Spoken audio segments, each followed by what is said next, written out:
So the Rise of Skywalker is out, and for the third time in 40 years, the Skywalker saga has come to a close. In this ninth installment, J.J. Abrams attempts to wrap up 3 separate trilogies in one sweeping adventure.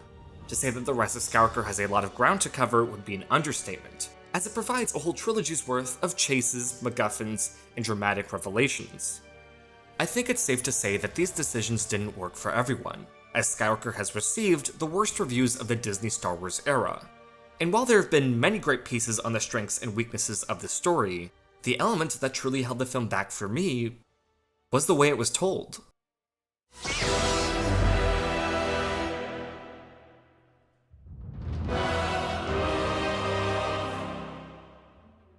Something I've always loved about Star Wars are the ship landings. As we approach a new location, George Lucas would often take a moment to slow down and really take in these environments. The ships would often be framed from far away, being compared to the surrounding geography and culture.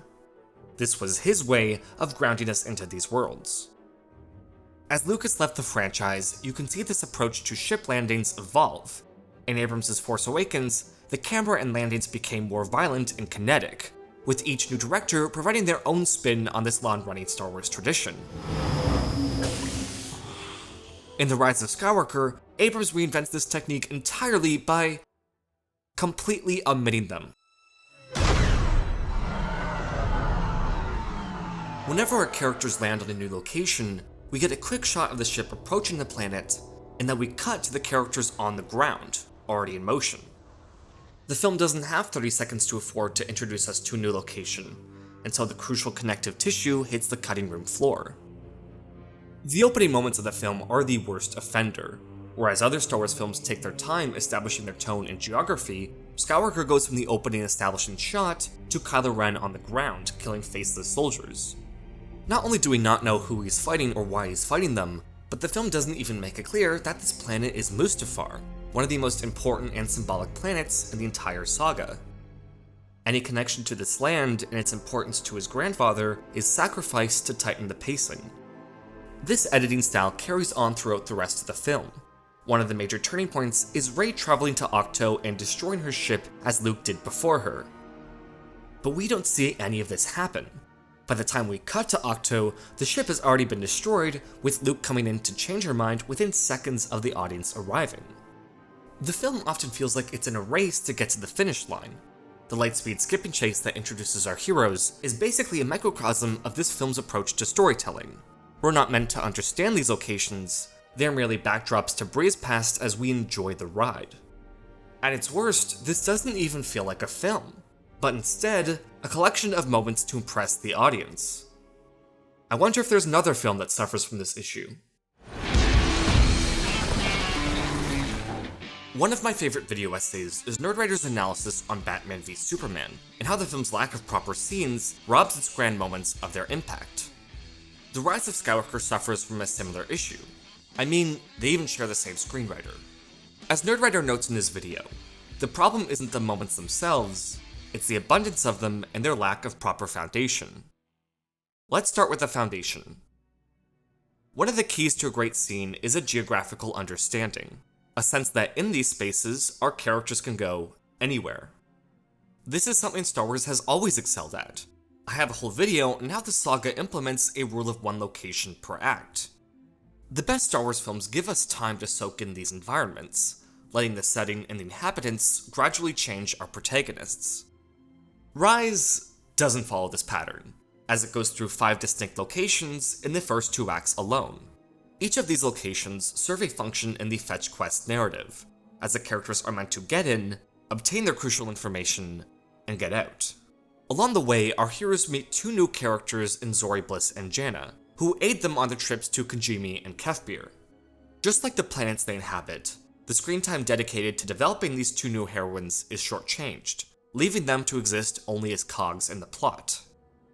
Nerdwriter highlights that a quality of a great scene is the ability to mask its intentions, that when you're watching a scene unfold, it feels like the natural progression of our characters interacting, even if it's ultimately serving a higher purpose. Skywalker fails at this because it tries to do everything at once. The scenes that bond Finn with Janna and Poe with Zori do double time to highlight their contributions to the plot, making these relationships feel artificial and ultimately taking screen time away from those who need it. The film combines what should be multiple scenes or disposes of them entirely. A key example of this is when our heroes board Kylo Ren's Star Destroyer to rescue Chewie. This scene evokes the desperate break-ins of Star Wars' past, but it lacks the planning, pacing, and fallout that made those scenes engaging. All of these action scenes are preceded by a scene of our characters taking a moment and forming a plan of action. These scenes can heavily inform us about our characters. How they differ in their approach to action can be the key to their relationship. Marching into the detention area is not what I had in mind. But they're gonna kill her! Better her than me. Most importantly, these scenes establish expectations that the action scene can then play up. Their plans inevitably fall apart, and it's how our characters improvise once the plan fails that leads to the most exciting parts of these sequences. By linking these action scenes to the scenes of our characters interacting, these action beats become defining moments for our characters. When Poe's mission in The Last Jedi fails, it's because of his recklessness, and the film makes sure to point that out. But in The Rise of Skywalker, their rescue fails because, well, they ran out of luck. Without these scenes, these moments end up feeling hollow. This lack of crucial foundation really begs the question, where did all this screen time go? The answer lies in the film's biggest moment.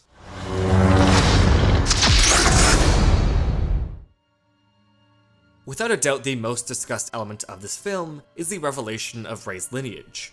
That all this time, Rey has been a descendant of the Emperor. This twist is clearly meant to be the "I am your father" moment of this trilogy, providing the key obstacle for Rey to overcome to complete her journey. The only problem is, well, she already had one. Sam. They were nobody. One of the downsides of Rise retconning The Last Jedi's revelation is that it has to go over all the ground that The Last Jedi already covered. Rey being a nobody was already the anchor and dramatic moment that defined her journey. It even comes at the exact same moment as the Empire twist to solidify its importance. If you look at Rey's struggle in the first two movies, very little of it comes from her fear in her powers, as Rise would suggest. Instead, her struggle came from her lack of identity and the insecurities that stemmed from her abandonment.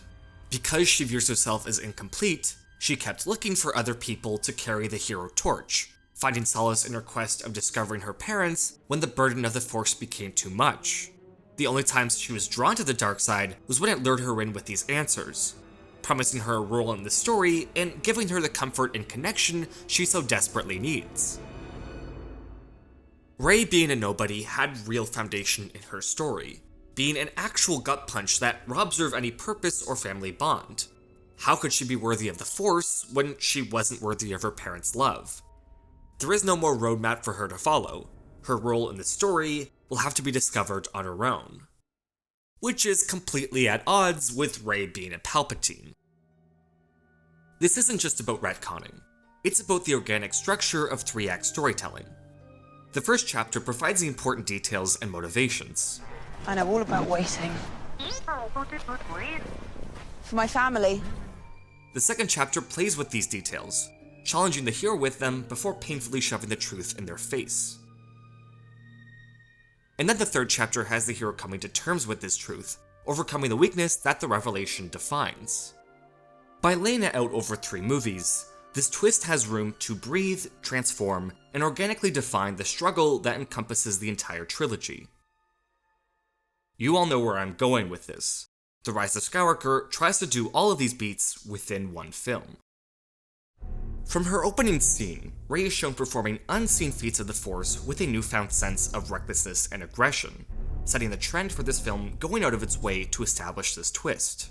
Almost every contrived element of the plot, from the fake-out Chewie death, to the pointless trip to Kylo Ren's destroyer, and the key to Exegol being a dagger, all exist to fast-track this revelation.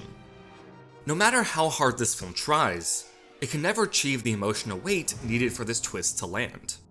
This emotional weight doesn't come from the big dramatic moments, but the smaller scenes surrounding them.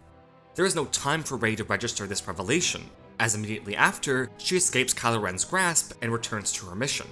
Compare this to Luke jumping to his death and spending the next 5 minutes crawling, crying, and begging for help. Irvin Kershner even throws in the nice visual touch of Luke's world literally being turned upside down.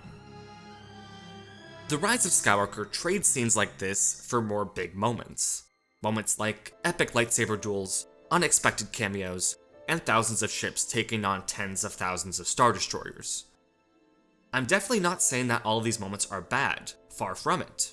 Many of the ways this film called back to its legacy I thought were emotional and inspired. There are beats here that build off of previous films and allow the cast to shine, and for those moments, the film comes to life. But these moments cannot make up for the decision in its storytelling. The Rise of Skywalker is a film that reminds us why we hold narrative values, that there are things I must criticize despite any enjoyment I get out of it, or the pressure on those who made it. Resurrecting the Emperor was JJ's way of tying together all three trilogies, and ultimately, Rey's revelation is there to justify his return. However, instead of tying these stories together, it ends up making both of them worse, robbing Rey of her search for identity and nullifying Anakin's victory, which was the only purpose for the Emperor in the first place. With all the things crammed into The Rise of Skywalker, the one thing Abrams doesn't do is tell a story. A story that organically develops its characters and immerses us in a galaxy far, far away. To me, The Rise of Skywalker isn't a finale, but instead a lesson. That if you only focus on the destination, you might just miss the journey.